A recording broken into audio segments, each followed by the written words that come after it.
Chairman fisherman's cooperative society Abdul बर ने director Asif भट्टी और अब्दुर्रऊफ इब्राहिम के हमरा कराची फिश हार्बर के बोर्ड रूम में एक हंगामी प्रेस कॉन्फ्रेंस की, जिसमें उन्होंने कहा कि कुछ लोग अपने मज़मूम मकासद के हुसूल के लिए डीप सी फिशिंग पॉलिसी के हवाले से प्रोपेगेंडा करके बाशऊर माहीगीर बरादरी में इज़्तिराब पैदा करने की कोशिशों में मसरूफ़ हैं।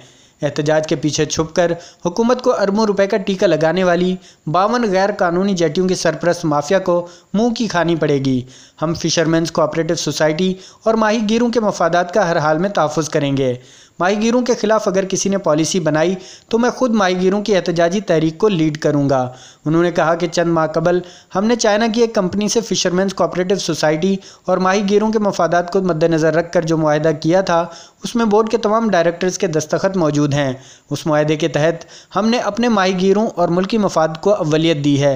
हम किसी गैर मुल्की फ़िशिंग ट्रॉलर को अपने पानियों में फ़िशिंग की इजाज़त नहीं देंगे। जो ट्रॉलर्स समंदर में खड़े हैं उन्हें हमने नहीं बुलवाया। चाइना की कंपनी से मुआहदे में हमने इस बात को अहमियत दी है कि अगर वफाकी हुकूमत इन ट्रॉलर्स को फ़िशिंग की इजाज़त देती है तो इन ट्रॉलर्स में 70% हमारे माहीगीर लाजमी रखना होंगे। इसी तरह जदीद फ़िशिंग प्रोसेसिंग यूनिट्स में भी 70% हमारे माहीगीर भर्ती करना लाजिम होगा ताकि असल फ़ायदा हमारे अपने माहीगीरों को पहुँचे और उन माहीगीरों को फिशरमैन्स कोऑपरेटिव सोसाइटी फ़िशिंग के जदीद तरीक़ों से रोशनास कराने के लिए ट्रेनिंग वर्कशॉप्स का इनेकाद करेगी, जिसकी मुकम्मल तैयारी की जा चुकी है। उन्होंने कहा कि इस वक्त तकरीबन 160 seafood processing factories Karachi fish harbour पर काम कर रही हैं, मगर अफसोस की बात यह है कि सिर्फ 2 फैक्ट्रीज़ ऐसी हैं जो यूरोपीय यूनियन के मेयार के ऐन मुताबिक हैं और सिर्फ ये 2 फैक्ट्रीज़ ही सी फूड यूरोप एक्सपोर्ट कर सकती हैं। Chairman fisherman's cooperative society Abdul बर ने कहा कि चाइना की जिस कंपनी से हमने मुआहिदा किया है वो कंपनी हमें फाइबर की जदीद बोट्स बनाकर देगी जो हम अपने उन माहीगीरों को आसान अकसात पर देंगे जिनके पास बोट्स नहीं हैं, ताकि वो अपने पैरों पर खड़े हो सकें। Chairman fisherman's cooperative society Abdul बर ने कहा कि हमने वफाकी हुकूमत से मुतालबा किया है